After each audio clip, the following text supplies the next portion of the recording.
আমরা হলাম 3 ছাগলের বাচ্চার এক বাচ্চা। 2 ছাগলের বাচ্চা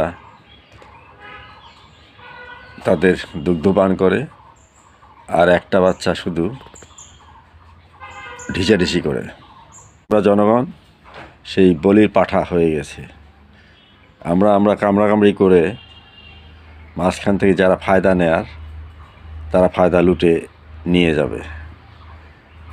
কাজেই আমাদের মধ্যে বিভেদ দ্বন্দ্ব রেখে কোনো লাভ নেই, কোনো সুফল বয়ে আনবে না।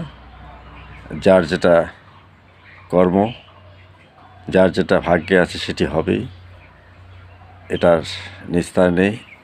আমরা যতই চিল্লাচিল্লি করি না কেন, আমাদেরই বরং আরও ক্ষতি। কাজেই বিষয়টা ভাগ্যের উপর ছেড়ে দেন, যা হওয়া সেটি হবেই। তবে মহান সৃষ্টিকর্তা